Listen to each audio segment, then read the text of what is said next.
This episode of the Politics podcast is brought to you by The Contender. The newly minted, perfect, 5-star rated card game that is going to be the only thing you'll want to bring to your board game night is available right now at thecontender.us. Head on over there. Look at what Boing Boing, the Daily Dot, Fast Company, and Geek Dad all agree is something that will be more popular than actually talking about politics is by playing the game. It's super fun. Go ahead and check it out. And if you've already played it, then go ahead and review it right there on Amazon. I mean, 101 people can't be wrong. Thecontender.us. Also by Patreon. If you would like to support this show with your own money, then go ahead and do it at patreon.com/JURY. You not only get this podcast with your money, but you also get my One Mic podcast, The Jury Program. Listen, we are working hard to create value. Find me another Patreon that gives you this kind of absolute value. I defy you. I don't want to defy you. It's fine. If you can find one, it's not a big deal. But check it out, patreon.com/JURY. And now, let's begin the show. Politics, politics, politics, politics, politics.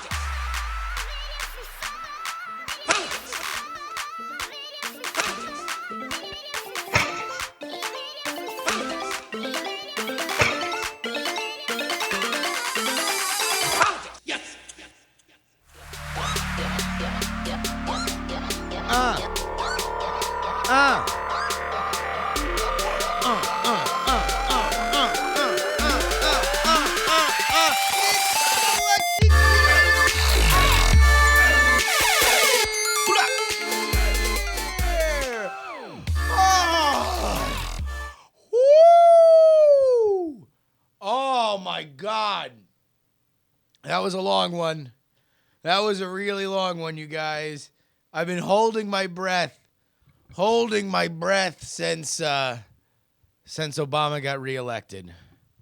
I have, because that was the last time. I remember where I was. I was sitting at my brother's apartment in Orlando, Florida. I was watching the balloons drop on the newly christened two-term president. I was watching Reddit and seeing pictures of a befuddled Mitt Romney sans his Secret Service detail with a musk head of hair trying to fill up his own gas tank in Boston. Folks, I held my breath. Not because I thought Barack Obama would do a good or a bad job. Not because I had pity for Mr. Mittens Romney. No, it is because we were out of what I consider to be the golden halo. The golden halo that as of 12:01 last night, wherever you may have lain your head, we are now back in. The golden embrace of an election year is here, friends, and it is not going away until November. If you don't really realize how real this is about to get, stay tuned. I'm going to go over the primary schedule here for you guys, and this is going to go from 0 to 60, I would say Monday, but really now is when we begin. You listening to this podcast, if you are listening to a podcast about politics, the vast majority of you will not be listening to a podcast about politics leading into anything else but an election year. And yet here you are. You're listening to this. You're listening to my dulcet tones. I'm Justin Robert Young, by the way. Sorry for having such a gigantic explosion of joy. But, I just get so excited about these things. We got so much to go over. First things first, we really, just a real quick, come on, man. I'm just gonna go ahead and issue a come on, man. This ain't like a huge deal, right? This doesn't really mean anything for the political season. Carly Fiorina tweets out today. As we speak, it's Friday afternoon, and Stanford is playing Iowa in football for a bowl game. I assume it's the Drip Pan Siesta Bowl. Get all your drip pans from the Siesta store. Coming this fall to theaters. Carly Fiorina tweets, I love my alma mater, but I'm rooting for the Hawkeyes. Hawkeyes are the mascot of the Iowa football team. Now, she is an alum of Stanford. She has made her bones in Silicon Valley. But because her entire political future rests on the backs of Iowa caucus goers, she needs to have a strong showing in Iowa if she wants to really make a deal of this thing. She's going to sell out her team to root for the Hawkeyes, which of course makes you seem like not a football fan at all. Because I feel like voters in Iowa would probably respond better to you if you're like, hey, it's a really fun thing. I'm going to live tweet the game because that will actually engage Iowa football fans who apparently I am now pandering to because I'm rooting for your team to beat my team. No, and I'm not rooting for my team. There's literally no currency exchanged here, either emotionally and certainly not monetarily. Although that would be something I'd be really excited to see. If Carly Fiorina just started randomly making $5 bets with people on Twitter. Like seriously, here, give me your PayPal. I'll give you my PayPal. I'll PayPal you $5. Hey, what's your Venmo, dog? That's going to be, I would love it. Carly Fiorina is just all of a sudden, yo, what's your Venmo? Hey, what's your Venmo, dog? I'm going to need that. I'm going to need that $5. Carly 2016 is going to need that $5. All right, enough of that. So much to get into here today. Let's start with this. Because again, we are about to get real. All right? Like, I mean real as steel. This is about to become far from a theoretical presidential race, far from the movings to get in, the machinations for people to get in position. Like, all these polls that we've been doing, all this hand wringing, all of this Sturm and Drang that we've had up till this point, literally throw it out. It has never historically mattered.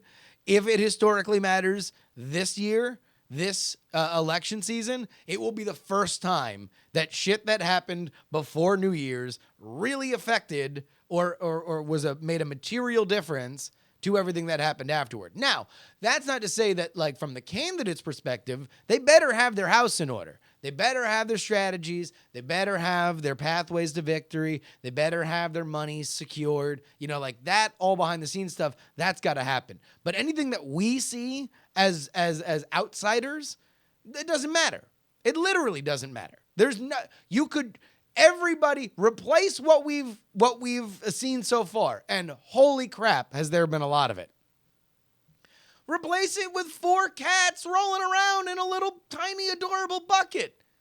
And it would be the exact same thing as if we started it right now. If we started this election season right now and all of a sudden everybody's like, oh, wow, look at this Donald Trump. People seem to like him. Oh, I don't know. The kids seem to like the Bernie.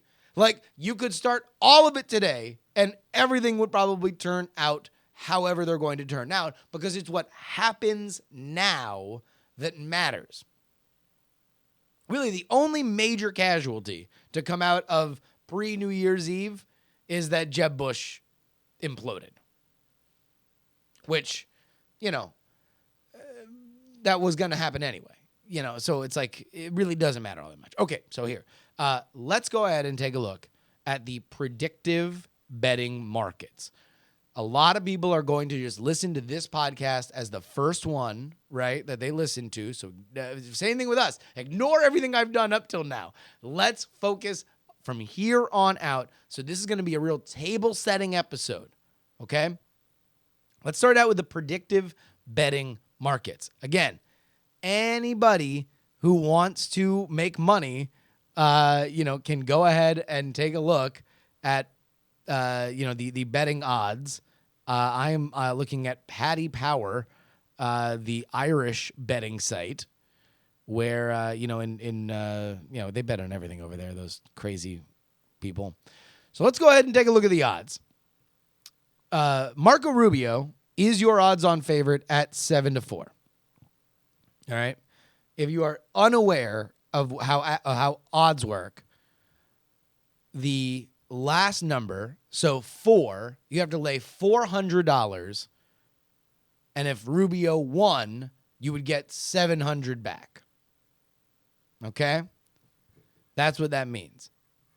Here's another one. Donald Trump is second on the odds. If you laid $1, you would get $2 back. So that's a fairly typical line, right? But a big drop from Marco Rubio and Donald Trump. So the bettors of Paddy Power believe that Marco Rubio is going to be the person. He's going to be the guy. This is where I want you guys to pay attention, because I will not tolerate mark-ass, silly ninny nonsense amongst the listenership of the Politics show. No, we will not. We will not be sucked in to the 24/7 insanity cycle, okay? So focus on this. A lot of people who probably know some stuff believe Marco Rubio is going to be the guy. We'll get into why that contrasts a little bit later. Donald Trump, Ted Cruz is at 5-2. Jeb Bush at 9-1. That's a bet that probably was around that 7-4 number earlier in the season, and now taking a terrible tumble down to 9-1. And then we start to get into the long shots here. Chris Christie 14-1, Ben Carson 66-1. We got a ton of 100-1s. John Kasich, Carly Fiorina, who's right now painting her face black and yellow and yelling and screaming for the Iowa Hawkeyes. Mike Huckabee, Rand Paul at 150-1. We started to get into some real silly sauce. Paul Ryan, Michael Bloomberg, and then 200-1s. You have literally anybody who's ever even mentioned being a Republican at some point, including George Pataki, who dropped out of the race this week. But here's what I found really interesting. Here's what I found super interesting. The predictive betting for the Democratic side. So let's go ahead and take a look here. Obviously, your gigantic favorite is Hillary Clinton, right? Bernie Sanders next, 7-1. We're going to get into a Bernie Sanders thing too, but Bernie Sanders he has annoyed me to no end, and I need to talk about it with somebody. But the last time I checked, there were 3 people on stage. 3 people when the Democrats debated. There's Hillary Clinton, Bernie Sanders, and Martin O'Malley. But let's go ahead and take a look at these odds, because you have better odds betting on something named Rocky De La Fuente or John Kerry than you do betting on Martin O'Malley. Martin O'Malley is 100-1 long shot. He shares the same odds as Jim Webb, whose head is a large Lego, and Elizabeth Warren, who has said up and down that she's not running. John Kerry, on the other hand, the sitting Secretary of State, is at 66-1, and something named Rocky De La Fuente is at 50-1. I don't know what a Rocky De La Fuente is, except for the fact that I'm almost positive I got one of them in a cigar sampler at some point. So I do myself some research, and I says, hey, Rocky De La Fuente apparently is an upstart candidate for the Democratic nomination coming out of San Diego. So what makes Rocky De La Fuente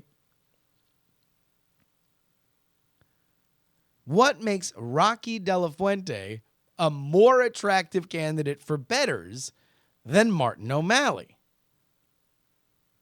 Or is this just the odds makers trying to tempt money for people who, for whatever reason, believe Martin O'Malley is going to beat Hillary Clinton, of which there's really only Matt Drudge? I guess the idea here is that Rocky De La Fuente is, maybe can kind of capture some wave of momentum. Bernie Sanders seems to have crested. And John Kerry, I guess if you're going to bet on John Kerry, then you are really looking at like some House of Cards shit here, right? Like you are looking at some bizarre scenario where, at some point there's, we find either a live girl or a dead man in Hillary Clinton's trunk, and she is forced to abandon her entire campaign. And then as a last minute, we get John Kerry subbing in. I guess that's why. I mean, he's already run for president, known commodity. He also comes from the same State Department that Hillary Clinton does, as he was her successor. But I have no idea. I have no idea why John Kerry is this high on this list. But maybe, I don't know. Maybe he's just high because it's a primarily Irish betting site and, people know John Kerry. And then maybe, I don't know, maybe they do believe that Rocky De La Fuente is a boxer and Irish people just love boxing.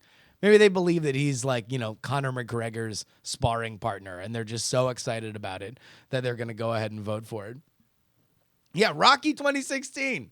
Rocky 2016. He's a guy. He's a guy who apparently has better odds to win the Democratic nomination than Martin O'Malley. I literally do a podcast about politics. I've followed politics on a daily basis since I was 13 years old, and I had no idea there was somebody in this race called Rocky De La Fuente. So this is your first time listening, then please understand the level that you are walking into, the level of expertise that I can provide to you. Speaking of an experience like no other. If you are just listening to this show, then we would like to welcome you to our campaign. TheContender.us is a card game that I created. You can go ahead and check it out at TheContender.us. But what we're really excited about is the fact that me and my co-creator, John Teasdale, this guy right here, we bought our tickets last week. We are going to Iowa. We are going to hawk this card game in Iowa. But we can't do it without your help. Here's what we need.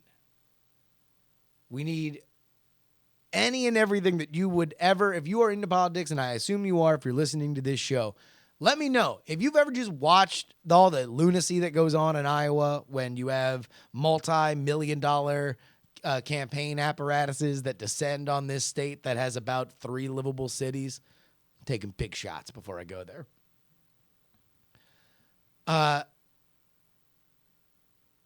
If you have anything that you've ever thought that you would want to do, let me know. Email me, justinrobertyoung@gmail.com. But more importantly, we want to put together the first ever card caucus. We're going to find a place, bar, game store, something like that. More details as they come together. We want one person who has pledged to caucus for each of the candidates to play each other in a game of the contender. The winner of that we will determine to be the most likely winner of the Iowa caucus. Because we believe that the debate and oratory skills of people that are there in those caucus rooms will be the person who is victorious. And the only way we can tell that is to play the brand new hot card game, The Contender. So if you are in Iowa, if you got friends in Iowa, if you got people in Iowa, if you got family in Iowa, let me know. JustinRobertYoung@gmail.com. This is going to be an absolute blast. I am so excited to do this. Because, as I mentioned earlier, things are about to get real. Things are about to get real, son. Let's do ourselves a favor and take a look at the primary calendar. Ah, yes. The primary calendar. Again, this is a table setting episode. We're going to take a look. Look at this. We'll be in Iowa on Monday, February 1st. In a week's time, New Hampshire happens. 2 weeks after that, Saturday, February 20th, we have the South Carolina primary for the Republicans. We have the Nevada caucus for the Democrats. That following Tuesday, we have the Nevada caucus for the Republicans. And then Saturday, February 27th, we have the South Carolina Democratic primary. Which, let's just go ahead and point a few things out. We have Saturday, February 27th as the day that Bernie Sanders begins to seriously consider suspending his campaign. Maybe he'll wait out till March 1st. March 1st is Super Tuesday. But, I mean, do you guys know how close that is? That's insanely close. We are so close to these primaries. And again, the polls are going to come out faster. The news cycle is going to get tighter and more vicious. Now is the time when you are going to see the nasty stuff come out. We were playing a thing earlier in the in the pre-show of the when Mitt Romney came to town documentary that was put out by a group, a super PAC that was connected to Newt Gingrich. That all came out now. Now is when you smear your candidate. Now is when you go out and you find the roommate who used to deal drugs, and they will talk about that time that the candidate walked in and said, "Hey, are you guys smoking crack? I love crack." Smoking crack? I love crack. That's the drug policy of Carly Fiorina. Also, she switches football teams. I'm sure the next football team, she'll be really, really excited about Gamecock football for the South Carolina caucus. I love Gamecocks, says Carly Fiorina when she has to rely on pandering to football for votes. Oh, that annoys me. It's always annoyed me. Either just say I'm not a sports guy, but I would like to, I'm rooting for a good game. It's the one thing I can always give to Obama. At least Obama never really did the pandering thing. He's like, listen, I root for the Bulls, I root for the Cubs, and I root for, I don't know, some other stuff, the Chicago Fire. But he never really did the pandering stuff. God. Anyway. I bring up the South Carolina Bernie thing because I have a question. I mean, how many people right here, how many people, in this chat room right now, we're on the internet, so I assume there's a bunch of people running around. How many people are there any Bernie Sanders fans in the house? I'm going to ask the live audience here, just in the chat room. And by the way, if you want to watch the video version of this show, just follow my YouTube, youtube.com/JustinRobertYoung. Because I want to ask a question to Bernie Sanders fans, and it's something that I've asked before, I've hinted at before. when are you going to get upset that you're being played? I'm just curious. At some point, are Bernie Sanders fans going to get upset? Because I would get upset if I were a Bernie Sanders fan. I would get upset that I was getting played like a sucker because I'm going to constantly be waiting for Godot. Who's Godot in this case? It's Bernie Sanders actually trying to win this primary. Now, this is normally where Bernie Sanders fans say, oh, but we're winning. Look at all these polls. Look at all this evidence that shows that we're really fomenting a revolution. You said before that everything before the New Year's Eve doesn't matter. This is where Barack Obama was at this point. In fact, in many cases, including fundraising, we're doing better than Barack Obama.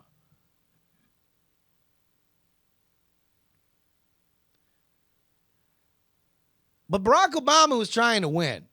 Barack Obama, whenever he went out and talked in 2008, was drawing clear lines in the sand and illustrating that he was on one side, and more importantly, Hillary was on the other.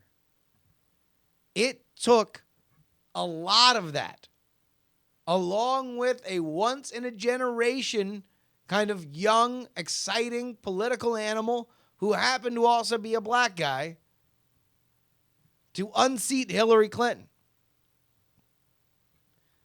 Do you realize, Bernie Sanders fan, that Hillary Clinton has done more to draw a line in the sand politically and put her on one side and Bernie on another than Bernie has? She's used the gun issue. She's hit Bernie in the head with the gun issue over and over and over and over and over again in the debates. When the hot lights are on and when they can look at each other, instead of just saying, hey, here's what I stand for and this is what we need, or apologizing for, like, you know, that email or the server thing. The last episode of this show that I did, I was excited. I was excited because Bernie was finally had a wedge that he could attack. He could go after the Democratic National Committee and use that as the coverall for the Clinton machine. And he could attack Debbie Wasserman Schultz, and he could attack the powers that be. He could be the voice of the voiceless. He could be the CM Punk of the Democratic nomination. He could be sitting Indian style in the center of that CNN debate stage. Do I have your attention now? No, he apologized. I'd like to say that I'm sorry there was somebody in my office that was not playing Snake on the computer. Instead, they were doing very mysterious things, and I don't agree with it. I'm sorry. I'm sorry to you, Madam Secretary, and I'm sorry to everybody else who thought that I was actually going to have some political momentum, because the day that we were shut down was our biggest fundraising day to date. God forbid we kept going on a positive through line. Instead, I'd like the cheap applause so I can get good warm and fuzzies and a lot of Facebook likes for saying we're not like those other guys, we're friends.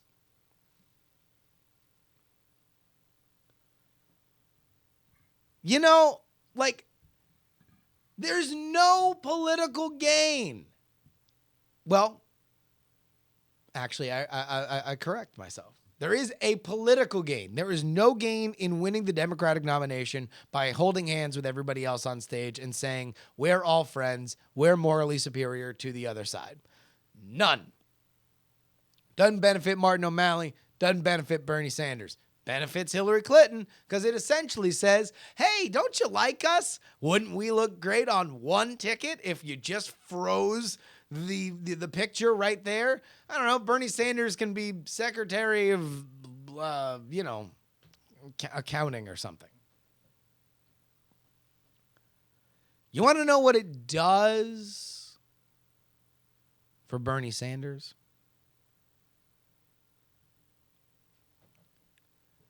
What it does for Bernie Sanders is continue to build his reputation where before he had none.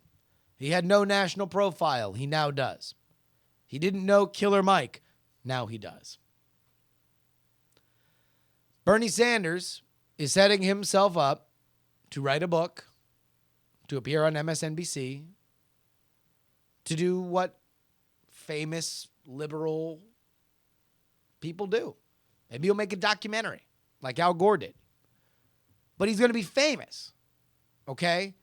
Bernie Sanders is using your support to be famous. That's what's happening. And I'm just wondering when, again, some of my most intelligent, smart people that I know are Bernie Sanders fans. We're doing these polls here, and we're gonna get we're gonna get into it. But Bernie Sanders dominates, runs away with every poll we do. I'm just curious when you are going to say, "Hey, it'd be nice if you fought. It'd be nice if you drew a line in the sand and said, I'm not her," specifically. And I think she's not only dangerous, she is a corrosive element to a poison system. Her. Not the larger machine, not the, like we need a whole different system. This is something that we need. No, her. She can't get elected. I need to get elected. That's what politics is. I'm just wondering when people are going to get mad. I'm just wondering when you are selling revolution if you're ever going to be held accountable for not actually firing a bullet. If it's just, we're going to take it down to Chinatown. This is, the revolution's here. The revolution. We can be a part of it. I'm Bernie Sanders and this is my message. All right, when are we going to fight? Never. I was just done talking. I'm very tired and now I'd like to lay down. Have you heard that Donald Trump fellow? What a dick. And listen, Donald Trump is a dick. And yes, it's probably nicer that you guys are nice to each other during your debates and you don't get into a bicker party like the GOP does. Although I personally enjoy the bicker party because at least it's a little more interesting. And I write a card game about, people arguing. But does it get you any closer to winning the election? Because spoiler alert, she's going to get trounced in Iowa. He's going to narrowly lose in New Hampshire. And by the time that South Carolina rolls around, it's curtains. It's over, Johnny. No more. So one more time, I'm just really, really, really interested. At what point do you, and email in, justinrobertyoung@gmail.com. This isn't, I'm not presuming to know, right? I'm literally asking a question. At what point do you, the Bernie Sanders fan, get angry? I'm curious. Is it a time thing? Because fast forward, you know how this version of the movie ends. Unless he starts dropping bombs. Hey, also George Pataki quit.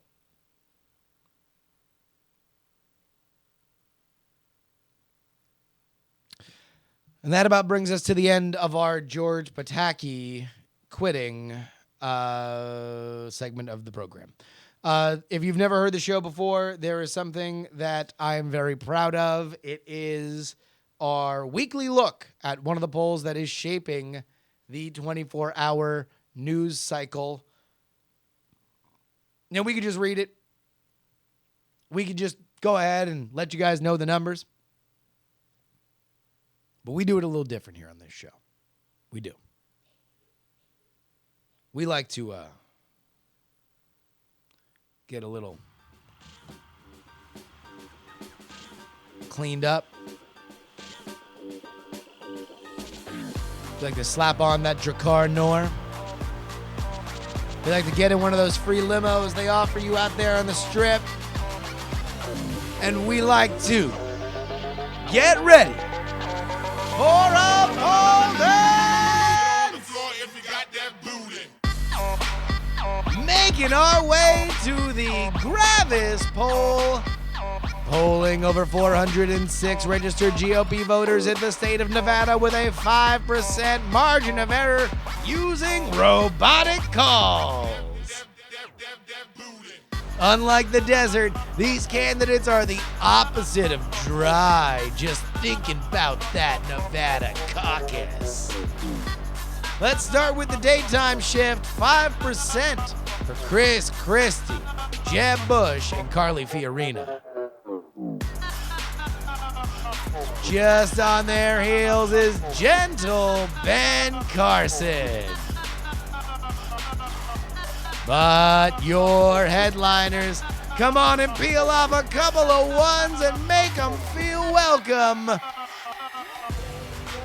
11%. Your senator from Florida, Marco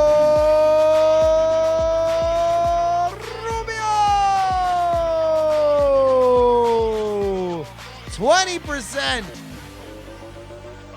Don't talk about his kids if you're writing a cartoon from the Washington Post. It's Ted Cruz.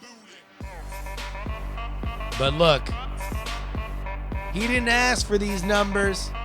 They just came that big from God.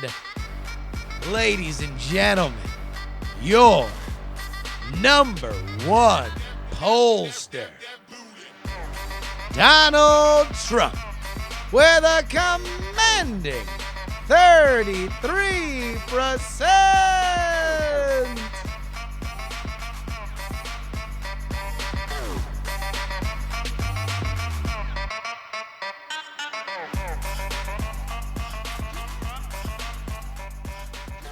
Also, we have our own poll. Each week, we take your information, everything that you guys send us. The poll vote, the vote in the poll thing this week. The link, fart. Let me just start over again. If you want to vote in our poll this week, the URL is bit.ly/politics4. Again, bit.ly/politics4. No change. You guys, we have a rolling poll each and every week of the listeners of this show. Rand Paul and Bernie Sanders were your vote getters. So go ahead and give us your vote this week. We're going to have a few different wrinkles in there. So as we start up next week, we will have some more fun data to bring you. Again, if you would like to email us, it is justinrobertyoung@gmail.com. Again, justinrobertyoung@gmail.com. I'm Morpheus writes, MapQuest has unveiled a new service, a map to avoid or embrace Republican presidential candidate Donald Trump. Just go to mapquest.com/avoid Trump. Avoid Trump. And of course, yeah, you can reverse engineer that and be like, all I want to do is just live in Trump's shadow. Oh my God, I'm so excited. I'm going to actually go to a Trump rally. This is going to be crazy. I hate political rallies. I genuinely hate them. Like, I don't understand who actually goes to political rallies. Like, they seem really boring, and the candidates just say the same things over and over and over again. Except for Trump, who just rambles about his enemies list over and over and over again. There's no telling what this crazy man will say when a mic's in his hands. And imagine if he's sliding in the polls. Oh, my Lord. He's just going to be bomb throwing. He's going to knife everybody. And I don't just mean as a metaphor. I mean, he might totally go after the audience if he believes that Iowa is destroying his political career. Smash cut to Ben Carson. You're stealing my gimmick. Ladies and gentlemen. Politics, politics, politics, politics. Politics. Our first politics of this election year is in the can. You can email us, justinrobertyoung@gmail.com. Buy The Contender at thecontender.us. Music provided by Valesco and Trop Killers. And of course, follow me at Justin R. Young everywhere, folks. There are some shows about politics. There are other shows about politics, but this is the only show you're ever going to find about politics. See you next week.